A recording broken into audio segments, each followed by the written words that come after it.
এই ২১শে সেপ্টেম্বর ২০২৫ এটি কিন্তু নিজে একটি দিন নয়, এটা একা একটি দিন নয়, এর এক গভীর গুরুত্ব আছে।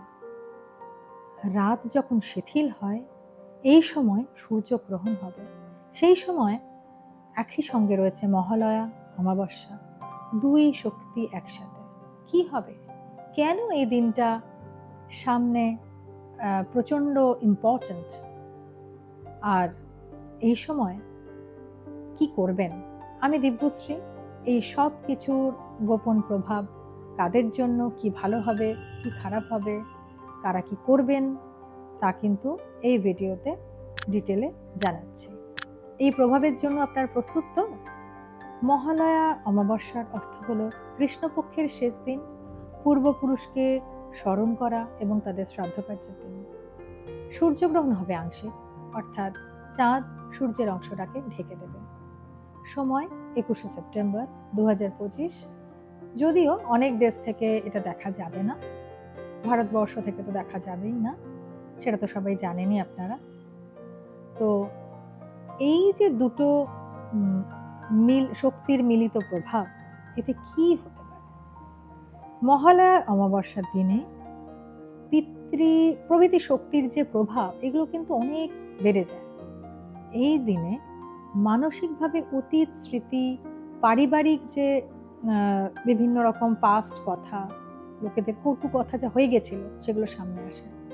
সূর্যগ্রহণ যা আংশিকভাবে হবে, তা আলো ও ছায়ার এক দ্বন্দ্ব, এক মিশ্রণ, এবং এই উজ্জ্বলতা এবং অন্ধকারের দ্বন্দ্ব কিন্তু সৃষ্টি হবে, যা আমাদের মানসিকভাবে এবং পারস্পরিক সম্পর্কেও কিন্তু প্রভাব ফেলবে। যখন মহালয়া মানে পিতৃশক্তি এবং সূর্যগ্রহণ একসাথে থাকে, তখন অতীত বিষয়, পাস্ট ইনসিডেন্ট, পূর্বপুরুষের যে দায়িত্ব বা যা করা হয়নি, করার কথা ছিল, মেজর সম্পর্কগুলো, এগুলো বা অকথিত কথা যা বলা হয়নি আগে, এগুলো কিন্তু মনোজগৎ থেকে জেগে উঠবে, মনে মনে এগুলো কিন্তু আসবে, যা কখনো ভাবেননি সেগুলো ভাববেন। আর কাদের জন্য ভয় বা চিন্তার বিষয়, সেটা কিন্তু শুনে নিন।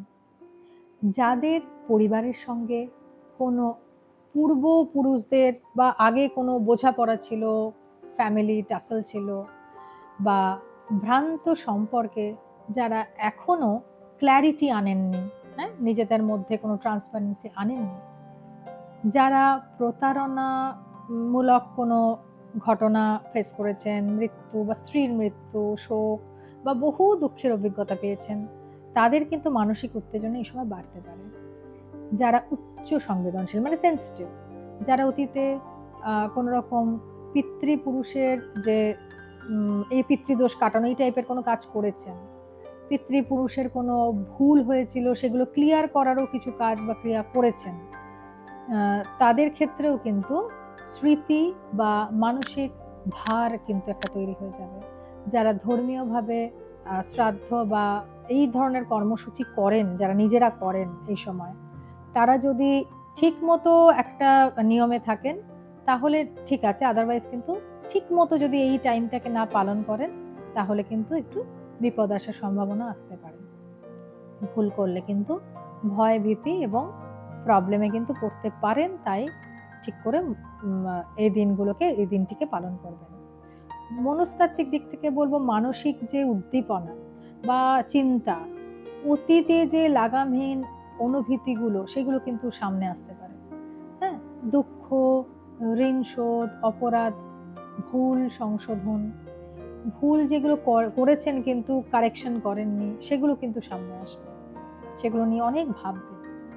মানসিক উত্তেজনা, অস্বস্তি, এগুলো কিন্তু হতে পারে, ঘুম কম হতে পারে, স্বপ্নে অতীতের যে ফ্ল্যাশব্যাক সেগুলো আসতে পারে, সম্পর্কের ক্ষেত্রে পরিবারের সদস্যদের সাথে কিন্তু টাসেল হতে পারে, ভুল বোঝাবুঝি, চাপ, এগুলো কিন্তু আসতে পারে।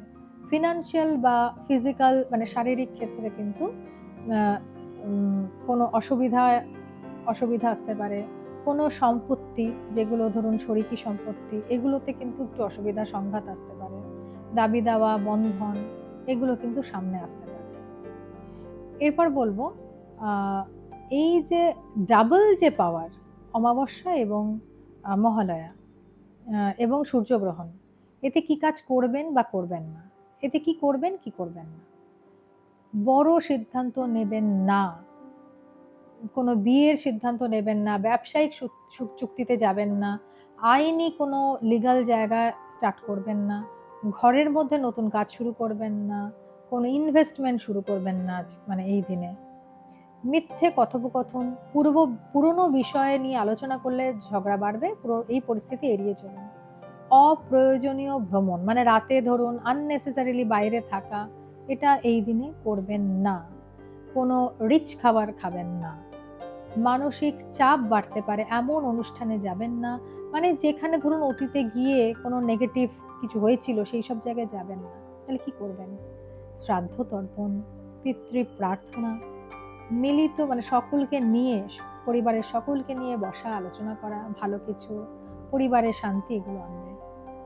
পুরনো বন্ধন নতুন করে সুসম্পর্ক তৈরি করার চেষ্টা, এগুলো করুন। ভুল ধরিয়ে দিন, ক্ষমা চান এবং ক্ষমা করেও দিন। ধ্যান, জপ, মননে মন দিন। অতীতের অনুভূতিগুলো থেকে কি শিখেছেন, কোথায় রেকটিফিকেশন করা দরকার তার উপরে কাজ করুন, নিজের উপরে কাজ করুন। হেলথের দিক থেকে বিশেষ যত্নবান হন। আর লাইট খাবার খান, যা বললাম।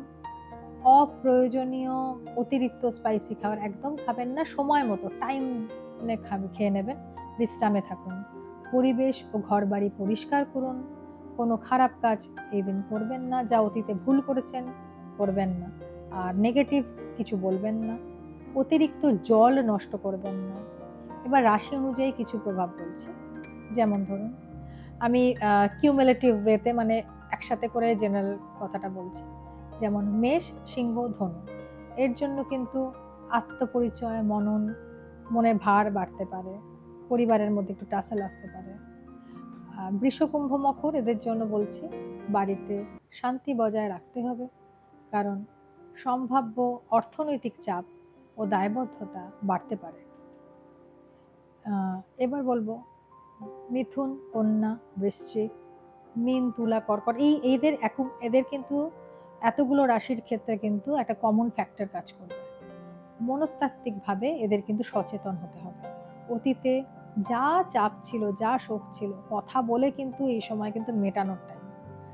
এগুলো কিন্তু কমন, এগুলো মিটিয়ে ফেলুন ভালো সময়। সেই জন্য কথা বলে অবশ্যই মেটান, তাতে হালকা হয়ে যাবেন, মিটেও যাবে।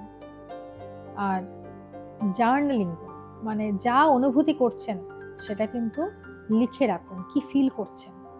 রোজ দিন এই দিন আসে না, সেই জন্য কাউন্সেলিং করুন, ঘনিষ্ঠ বন্ধুর সাথে শেয়ার করুন, মনের ভার হালকা করুন। এটা করলে কিন্তু এর এফেক্ট অনেক দিন পাবেন। সচেতনভাবে শ্বাস প্রশ্বাসের দিকে লক্ষ্য করুন, ব্রিদিং এক্সারসাইজ করুন এবং নিঃশ্বাস যে নিচ্ছেন ছাড়ছেন এটাকে নোটিস করুন। ধ্যান বা জপ বা যোগ ক্রিয়া এর মধ্যে থাকুন, এতে মানসিক শান্তি পাবেন, এর লং টার্ম প্রভাব আছে।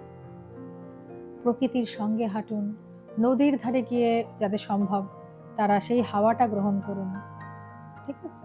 এগুলো যদি করেন তাহলে কিন্তু অনেক ভালো ফল পাবেন। এটা কিন্তু ভয়ের দিন নয়, শুধুমাত্র দুটি মহা আকাশীয় শক্তির এক মিলন।